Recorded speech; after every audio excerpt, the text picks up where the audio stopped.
Welcome to நவனிகாஸ் டிஐவை. இன்றைக்கி நம்ம Ambur chicken biryani எப்படி செய்கிறதுன்னு தான் பார்க்க போகிறோம். பிரியாணி செய்ய 4 table spoon oil, 2 table spoon நெய் விட்டுக்கோங்க. அடுத்து பிரியாணி இலை, 2 ஸ்டார் பூ, 3 ஏலக்காய், 2 துண்டு பட்டை, கல்பாசி, 3 கிராம்பு, 1 டீஸ்பூன் சோம்பு. பிரியாணி ஸ்பைசஸ் சேர்த்தாச்சு. அடுத்து 1 டேபிள் ஸ்பூன் இஞ்சி பூண்டு பேஸ்ட், வரமிளகாயும் ஊற வச்சு அரைச்சிருக்கேன், அது 1 டேபிள் ஸ்பூன் சேர்த்துக்கோங்க. ஆம்பூர் பிரியாணியோட கரெக்டான மெத்தட் இது தான். மிளகாய் பேஸ்ட்டை முதல்லையே சேர்த்தணும். அடுத்து 4 டேபிள் ஸ்பூன் புளிக்காத தயிர் சேர்த்துக்கோங்க. நான் சொல்கிற மெத்தட்லேயே ஒவ்வொரு பொருளாக சேர்த்துட்டு வாங்க, பிரியாணி அருமையாக இருக்கும். தயிர் சேர்த்துட்டு கொஞ்சம் நேரம் வதக்கி விட்டுருங்க.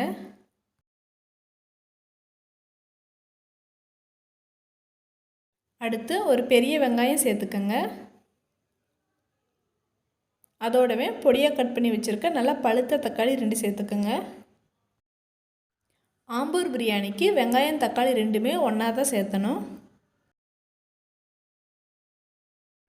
வெங்காயம் தக்காளி வதங்கிட்டுருக்கட்டும். அது கூடவே 2 பச்சை மிளகாயும் கருவேப்பிலையும் சேர்த்துக்கலாம். தக்காளி நல்லா மசிகிற அளவுக்கு வதக்கி விட்டுருங்க.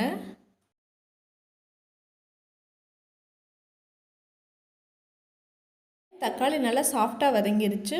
நான் 300 கிராம் அளவுக்கு சிக்கன் எடுத்திருக்கேன். விருப்பப்பட்டால் சிக்கன் இன்னும் கொஞ்சம் அதிகமாக கூட சேர்த்துக்கலாம்.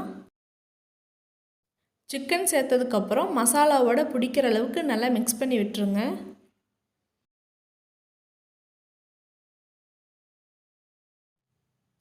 அடுத்து 1/2 டீஸ்பூன் மஞ்சத்தூள், 1/2 டீஸ்பூன் கரம் மசாலா சேர்த்துக்கோங்க.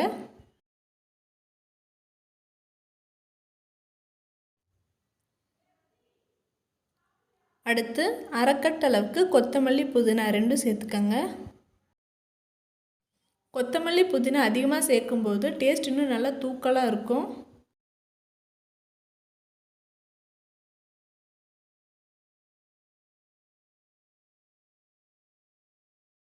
அடுத்து பிரியாணிக்கு தேவையான அளவு உப்பு சேர்த்துக்கோங்க.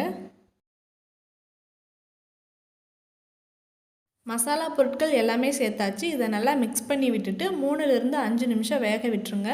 தண்ணி சேர்க்க வேண்டாம், சிக்கன்லேயே தண்ணி விட்டு வரும்.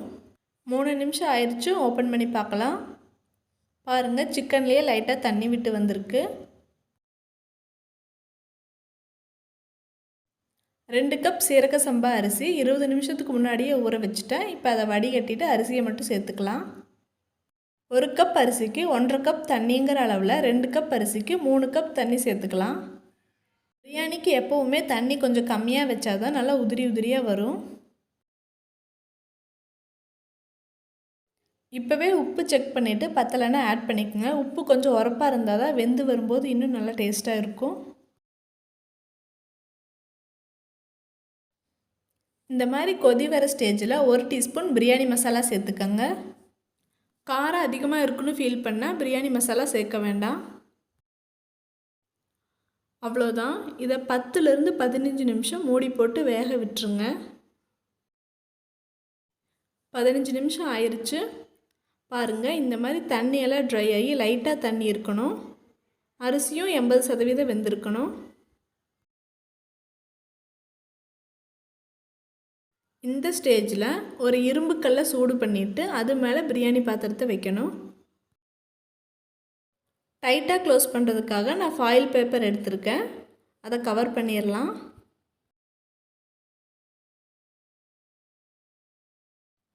அடுத்து மூடி போட்டு மூடி வச்சு 15லேருந்து 20 நிமிஷம் மீடியம் ஹீட்டில் வச்சு வேக விடுங்க. நீங்கள் பிரியாணி பாட் யூஸ் பண்ணுறதா இருந்தால் இந்த மெத்தட் தேவையில்லை. டைரெக்டாகவே ஒரு 20 மினிட்ஸ் வேக விட்டால் போதும். நான் 15 நிமிஷம் தான் தம்மில் வச்சேன். இப்போ ஓப்பன் பண்ணி பார்க்கலாம். பாருங்கள், எவ்வளோ சூப்பராக உதிரி உதிரியாக வெந்திருக்கு. அவ்வளோதான். லைட்டாக கிளறி விட்டுட்டு சர்வ் பண்ணிடுங்க. இந்த வீடியோ உங்களுக்கு பிடிச்சிருந்துச்சுன்னா நம்ம சேனலை மறக்காமல் சப்ஸ்கிரைப் பண்ணிடுங்க. அப்படியே பக்கத்தில் இருக்க பெல் ஐக்கானை கிளிக் பண்ணிவிட்டு ஆளுங்கிற ஆப்ஷனையும் கிளிக் பண்ணிடுங்க. நன்றி.